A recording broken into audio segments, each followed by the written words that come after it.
Hello and welcome. I'm Tom Sinclair, that VidBlaster guy. So glad to have you.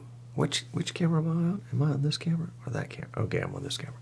All right. So we made so many changes pre-show today. I'm not sure what's what, but it's fun. It's good stuff, and it's cutting edge, and it's live, and there'll probably be some foibles along the way. If you've watched this show before, you know that we have a screw up or two on occasion. But that's half the fun of it. I mean, as long as you're not under the gun and you've got time to figure it out. That's the fun of it. I'm that VidBlaster guy. I'm the guy that says that one PC and one guy, what is it? One guy, one PC, one awesome broadcast. And that's the plan. The plan is that you don't need a room full of PCs. You really can. And you know, with the way the Intel processors are going these days, you know, the new 6th generation i7, if you haven't heard about that, it's out. You know, it starts out at 4 gigs in terms of the processing speed, the megahertz on the CPU. And so, you know, anything above 4 gigs is cream. We're broadcasting today with a 2nd generation i7, the 2600K, which we've popped from, I guess the native is like, you know, 3.2 gigahertz, and we're broadcasting, I think, today at 3.8. We were getting some overheating problems when we went to 4, and I just didn't have time to figure them out, so we just backed off to 3.8. It seems to be doing okay. We've got, we're not doing so well, maybe. We're up at 85% right now. So we're doing some things that we don't need to do, obviously. So that may screw up our recording. We'll see. We will see. We will see. Time will tell. We've got some big news here at that VidBlaster guy. We've got a change in format beginning the first Wednesday in September, which I guess is next week. Beginning next week, we will be going to YouTube only. We'll be recording our shows, and we probably will stream them live, but they'll be just at odd hours, and they'll be mostly tutorial related, and they'll be on the same YouTube channel. So if you watch us on YouTube, they'll still appear there. If you watch us live, you know, if I think about it, I'll try to post on Twitter. Follow us on Twitter at VidBlaster Guy, and let you know when we're doing something live, but it may only be with like 5 minutes notice. But the idea is going to be that we want to continue to build a library of resources for VidBlaster users, and that they will be up to date on the current version, which right now is version 4. Version 4 has just come out. Version 4.10 is the latest official release. And so, but with the VidBlaster X coming out, and most of the VidBlaster users, at least the new users, go into VidBlaster X as a reseller, we're not getting any new business. So we're going to kind of go into maintenance mode, I guess you would call it, with that VidBlaster guy. So we'll be doing tutorials and tips and tricks, but they won't be live. Our Wednesday shows. Wednesday live show will be just Streaming Idiots, which is, if you're watching us live today, will be the 2nd segment today. And we'll be focusing a little bit more on that one. And then using that for a lot of product reviews and tutorials as well. So this will be the last live broadcast for that VidBlaster guy. Today we're using a kind of a hybrid format. We are broadcasting part of the show with VidBlaster, and last week we recorded the show with VidBlaster and broadcast it with VidBlaster, but used vMix to produce it. This week we're using vMix to produce it and record it. vMix uses a little bit more, probably quite a bit more CPU to do the recording than VidBlaster does. So we'll probably continue to use VidBlaster as our recorder streamer. Isn't that interesting that VidBlaster used to have the reputation as being CPU hungry, and Wirecast, and then later vMix came on the scene, and said, and we're basically using the GPU in your PC to do a lot of the processing. And VidBlaster has adopted FFmpeg as its encoding engine now, and so that has greatly reduced the amount of CPU needed for recording, because the recording with VidBlaster uses hardly anything.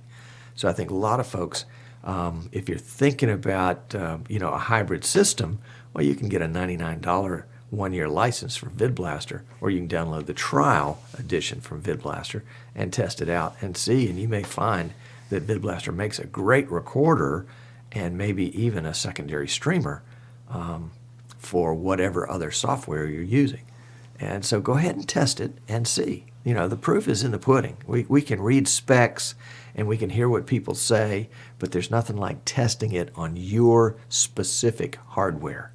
Because your hardware, even though you and I may build to the same spec, our hardware is going to be different. Somehow, somewhere, it's going to be different. Either in settings in Windows that we set up, or maybe we're using the same specs on a motherboard, but the motherboards are different. Same specs on RAM, but the RAM's different. Same specs. I mean, it could be as simple as the way the hard drives are configured in the PC. So test it on that. The bottom line is test it on your PC. Whenever you get something, especially if you can get a free trial or a demo edition of hardware, something that you can send back without a penalty, test it. Don't make your decision, your final purchase decision, based on reading specs. Do the best you can to get it in hand, and if you can't, try to find somebody else that has gotten it in hand and hear what they have to say. I buy a lot of component pieces off of Amazon and Newegg and places like that. And it's very helpful to me to read the reviews there.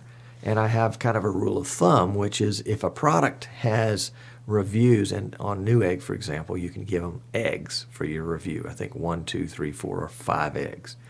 5 eggs being the best, 1 egg being the worst. There is no such thing as 0 eggs. So if a product has a significant number of 1 egg reviews, I'm not interested in it. What's a significant number? For me, 10% or more. So if 1 out of 10 folks has got problems with this product, I'm not interested in it. I want to see that number below 10%. And definitely if it's up at 15 or 20%, not interested. Unless it's just kind of it's the only product in the whole wide world that'll do this, I might try it just to see if maybe, those 20% weren't idiots. And they were plugging it into the wrong port. Oh, my goodness. Anyway, a quick story. I was doing some troubleshooting with some folks this week, and, there were a lot of complaints. The camera's not working. This is not working. That's not working. And I go and, let's start with the basics. Let's make sure everything's plugged in where it should be. You've heard this spiel from me before. And I go up to the camera and I'm looking at the little power cord, little DC power cord. And I noticed that it's plugged into the headphone jack. And that's, it's not going to backfeed power to the system. And it fit. Anyway, sorry about that. One of the things that VidBlaster does really, really well, and let me pull up my VidBlaster screen here, if I can find it. I got it here somewhere. Yeah, here it is. One of the things that VidBlaster does really, really well, don't pay any attention to the going off into infinity there. You notice we've got several modules. The program module in the top left. Below it is the camera module and a streamer module. And we're using the camera module to pick up the output out of vMix and the streamer module to stream it. And the recorder module is just sitting over here. We used it to record last week. But one of the things that VidBlaster will do really well, and let's go to modules, add a screen capture. So we're going to get a screen capture module. And we can capture any one of the screens that we've got available. Let's grab let's grab the vMix screen for just a second. So that's the vMix screen right there. Now in screen capture, I can capture, if it's supported, I can capture it as a hidden window. Now if this begins to flash a little bit, yeah, I don't know if it's flashing for you, but it's flashing for me. So we're not going to be able to capture that one as a hidden window. Let's see if we can capture a different window. Let's just capture our CPU. We're going to be able to do that. Is it going to let us change it? Come on, guy. Come on. We changed it, but it doesn't want to go from where it was. Let's try another one. Well, all else fails. We'll remove that module and we'll go to a different, we'll try it again. Screen capture. Let's pull that over here. And we're going to go to Windows Task Manager. There's Windows Task Manager. And let's do it as a hidden window. And sure enough, it disappeared. Okay, so support for hidden windows is not working on that one. But there are some windows that it will work with. And it's a great way to make a screen capture and then not have to worry about that window accidentally being covered up with something else later. The other thing, and I think we mentioned this on our earlier broadcast, and let's add it, is an overlay module. And VidBlaster has the ability, we'll bring in an overlay right here. There's an overlay. Let's see what other overlays we've got. Yeah, that one. And that overlay, if this particular file right here, oh, you can't see that drop-down window, can you? Oh, how about that? Okay, well, I've selected a file here. And if that file were in my Dropbox, you saw it on the show we did a couple of months ago, where Martin was actually editing a file, uploading it to my Dropbox, and it would dynamically change immediately in VidBlaster. Very cool feature. This is a feature that vMix has as well, but it doesn't work on 100% of the PCs in vMix for some reason. It works on some PCs, but not on others. Not sure why. On the screen capture for here in VidBlaster, it works 100% of the time on vMix in terms of hidden windows, but only some windows on VidBlaster. So it's a good example of how you pick your software based on your anticipated use. Is it going to be important for you to capture hidden windows? Then download the trial of VidBlaster and check and see if that trial is going to do what you want it to do with that particular feature. Just because a software advertises a feature doesn't mean that it works every time, every place. It just doesn't. And it's unfortunate to make a decision to move forward with a purchase based on a spec sheet and then find out later that, well, because of the configuration of your PC or because of this or because of that, it's not going to work for you, and you've made a commitment to it. So let's don't do that. Let's download trials and test them. That's what the trials are there for. And VidBlaster at the VidBlaster forum, which is forum.vidblaster.com, go to the download section. You can download a trial there and test it out and see if it will do everything you need it to do. All right, let's see. What was the next thing we wanted to talk about in VidBlaster?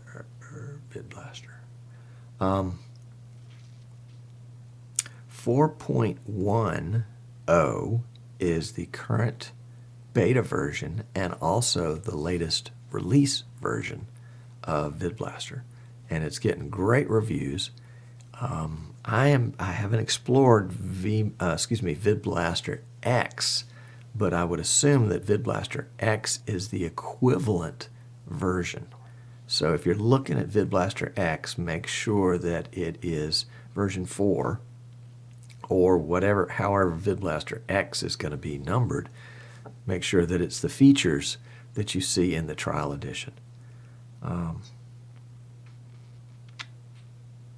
Let's see. So I got distracted by a latecomer in the forum, in the chat room. If you're watching us live, by all means, jump into chat. We'd love to have you. 239. You're late, but that's all right. We accept latecomers.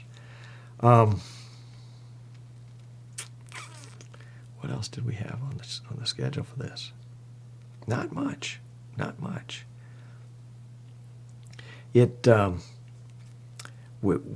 VidBlaster was the software that I discovered as my very first live production software back in, I think, 2008.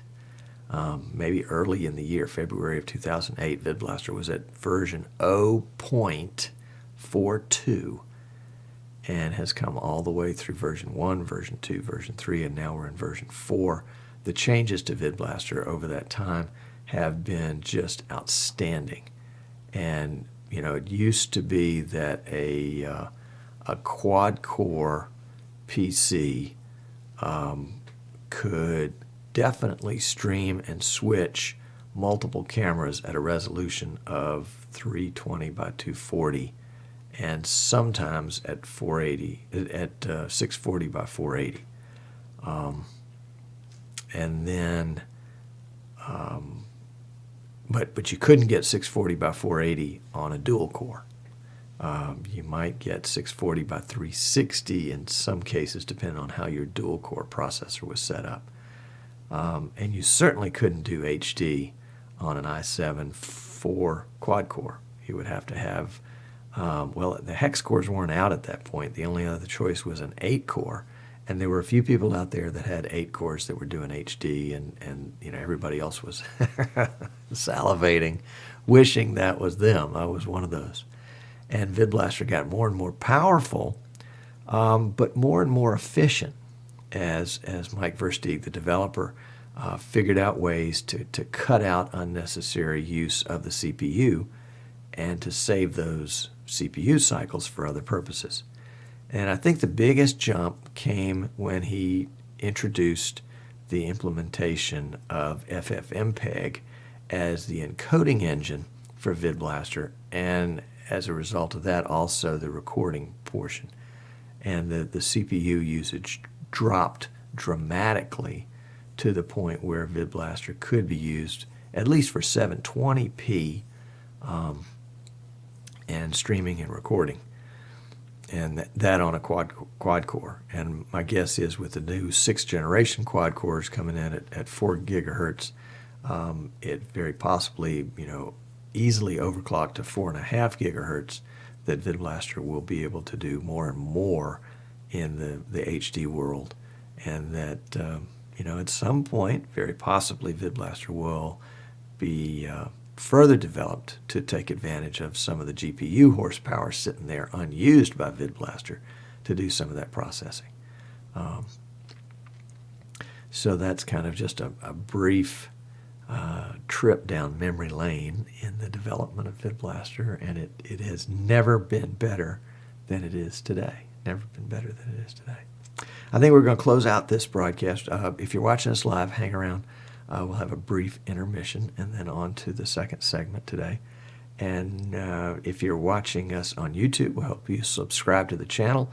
In addition to That VidBlaster Guy, we also upload shows from Streaming Idiots, which is our other show, and may have some other shows coming down the pike here in the days, weeks, months, years, and decades to come.